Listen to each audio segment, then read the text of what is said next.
My name is Dr. Wangari Wambugu. I'm a pathologist and the one who was here with a team conducting a postmortem on Ian, who was a student at Laikipia University. So we are here with, I have my assistant here, we were with the DCI, we were with officers from IPOA, and the family is also here, the representatives from the family. So I'll just go through the whole process. So we did a full post-mortem examination, and we found that he had a single gunshot wound to the chest. It was going through the middle of the chest and exiting at the back. And so along that path, it went through the heart. It went through also a major blood vessel, the aorta, and also another one that's also a major blood vessel, the pulmonary artery, and it exited at the back. So there was a lot of internal bleeding, both from the heart and from the major blood vessels, and that is what caused the death immediately. Oh, my name is Ed Gochin, the Director Welfare in the Laikipia University Student Governing Council, and we have gathered here today with a very, very sad and somber mood following the loss of one of our comrades, a very active student, one energetic and a promising future that has been cut short following a very brutal act where students were agitating for what is their right through a peaceful demonstration. And therefore, we call for an immediate action through the investigative authorities to provide and do a forensic investigation so that those who are engaged in this brutal act that led to death of one of our comrades, Ian Mtai, be apprehended and justice be served, so that as the student of Laikipia University and the family of Ian, we get justice, and we also condemn and fully condemn as the Laikipia University student fraternity the excessive use of force against protest of an armed student. How is the university handling the matter? So as the university, we are closely monitoring and following up on the students who were injured. Actually, through the hospitals, we are making a follow-up, and as per now, we have only lost one student, and those who are injured, some have been discharged, and we will make sure that we don't lose more students out of what happened after the strike. So far, we can say about 8 students were injured, and one, who is Ian Mtai, unfortunately, we lost that life. Where are the rest? So the condition of the rest are good. Some have been discharged, and we can say at this moment we only have around 5 who are still in hospital. That is Oljabet and Nakuru, but we are also closely monitoring that we make sure that their life are well.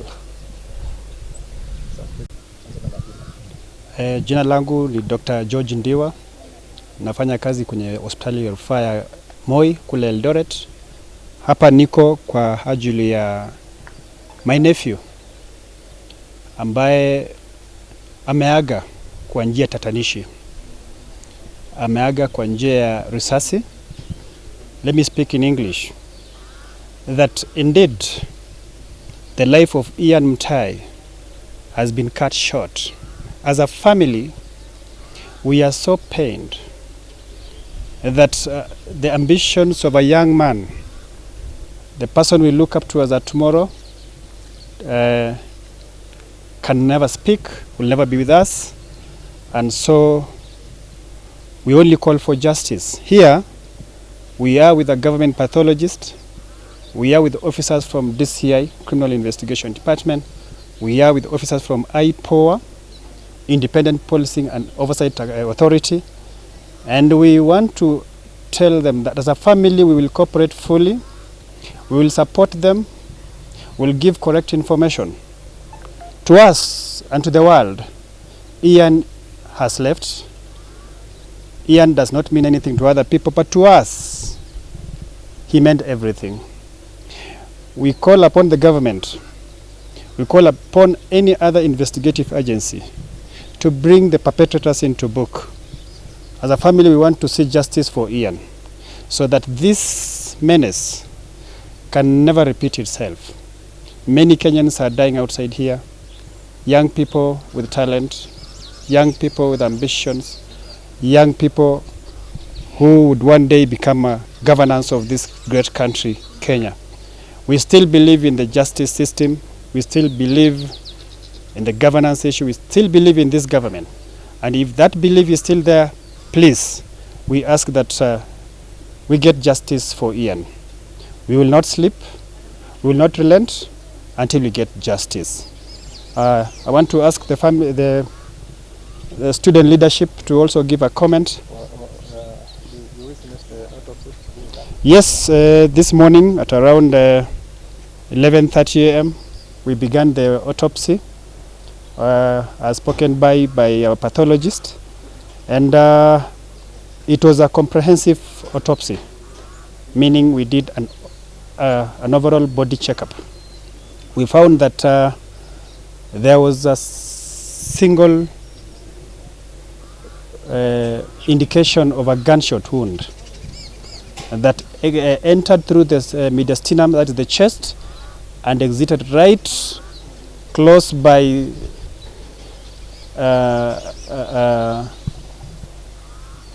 the spine. And in between, when you look at the wound path indicate very well that there were great arteries that were ruptured. We had bone fragments out of the gunshot, and there was a clear mark in the right atrium of the heart, showing that Ian was shot directly at the heart. He had no chance of surviving, that I can say. Was it from a close range or a long range? Based on the pathological report, the gunshot looks like or seems to have emanated from a medium range. Medium range means in between the farthest and the closest range, approximately around 200 to 300 meters thereabout. We do not expressly say that it's the police, and that is why we are here with every other person, but we suspect that it's the police who did it against free and unarmed students who are demonstrating. Tunaomba kama familia, tuko hapa saizi, hatujui maziko tutafanya namna gani, hatuna hela, tuko na machungu sana. Any other well-wisher, anybody who will want to wish to support the family, kindly we call upon you to support us. Transporting the body, making burial arrangements is a huge cost that we didn't anticipate as a family. So any help is most welcome. Nyumbani, we come all the way from Endebess, close to Mount Elgon National Park. That is approximately 60 kilometers from where you are, right? 600 kilometers from where you are. Right now we are in Nyahururu County Referral Hospital, mortuary section, and to us it's a burden, it's a cost, it's a blow as a family. We lack words to say, but we want to see that justice is meted upon Ian.